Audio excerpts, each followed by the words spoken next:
Wow, it is hard to believe that it is week 16 in this class. Seems like, one of the things I always notice about the spring semester is that once we get back from break, it's like it takes a while for everyone's energy to kind of get back into the course content. So, now is the time for sure. But I've talked about in the last video all the end of the semester task, showing you how to, compute your grade if you want to know certain things about late work and all that. I talked about late work, so I'm not going to go over that again, but it's one of the notes that, I almost think there's a case to be made for not having a spring break, although I love mine. So, c'est la vie. Okay, so here we are. I've released the sign up schedule. Many of you have signed up, which is awesome.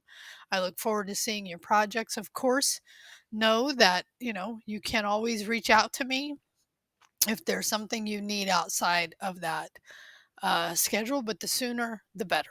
And that the hard end is on Tuesday of finals week at 2:30.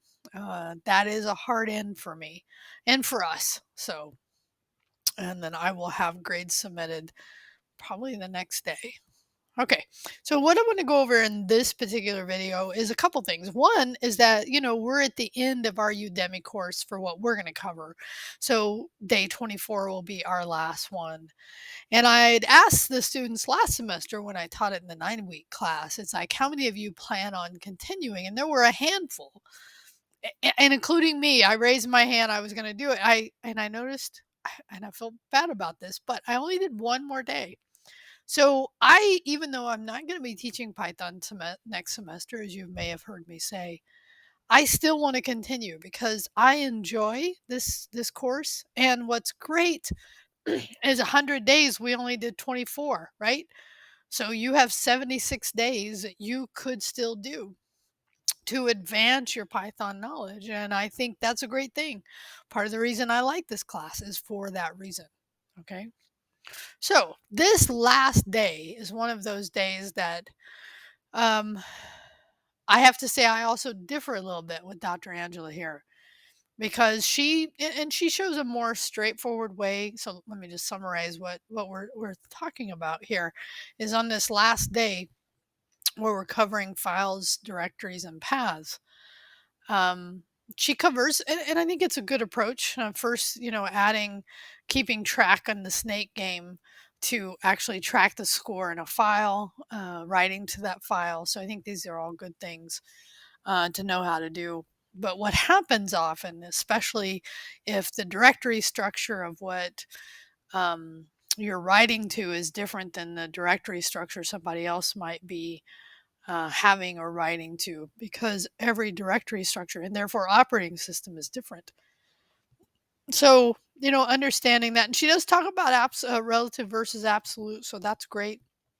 Right. And then she ends up doing at the end a mel merge. So in my instruction, I do give you a heads up for this one, especially on this end, this right here, where she actually does the mel merge part. Because what I ended up doing, and let me just show you and here's the instruction where I talk about that what I ended up using was the absolute path, this command, the os.absolute path, because it would make my code a bit more flexible to run on Mac or PC. Because if you know, there's a difference between the file reference as far as the forward slash and the backslash. So when you're referencing things, and just in the way they handle finding the root directory. So anyway, one of the things I recommend, especially as you get towards, and let me just open my 24, my day 24 here, is that one of the things is when you're doing this mel merge one, is just to open this directly as the root. And so what I mean by that is I would do file, open, and then it's going to browse the directory, and then I would go to, so then I'd go to 100 days, and I'd go to day 24, And then I would also open mail merge. And from here is where I would open this. And it's because of the way that she has you write and reference the files, right? She's assuming, I think, this directory structure. And so, what you want to do to get, and this is just what I did, right? In order to get that to work the way it should, by iterating over all of these files and then writing the mail merge, is to open it there. Now, you could definitely work on using something else to do this, but I'm just telling you from that standpoint, that's probably going to give you more success for that. Okay. Okay. So that's kind of my final heads up for that one. I think, again, this is great content to review. One of the things I'd like to know in your reply to this is like, do you plan on continuing? Like, do you anticipate going forward into more days into this course? Like, I'd be kind of curious about that. And then, as always, in my last, and this is my last attendance, no, I think I have one for week 17. I'll have one more. So I haven't yet been able to, I think only 2 people have posted this morning about the Learn Together, so I don't have, I have seen some of the feedback, which I've appreciated about the course. And, even though I'm not teaching Python, if you feel so motivated, rate your professor is out there. And I always appreciate students who give honest reviews of the faculty they've had at City, to give future students that input as well. So anyway, thank you for all of that. And then the last thing I would say is, as I was reviewing my Dev 2, and I talked to one of the students from in here, one of the things that I just want to reiterate is, like, the idea is to create several classes, not just one class.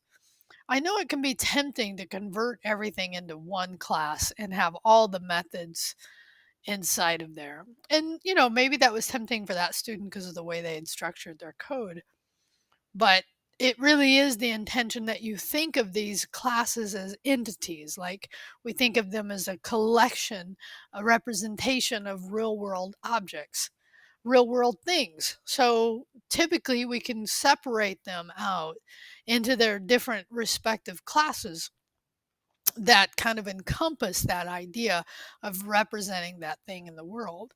So, I want to see it probably at minimum 3 classes. And it seems like you should be able to do that, especially with also the additional requirement of having a piece of your output using Turtle. Seems like you could also have that be a class.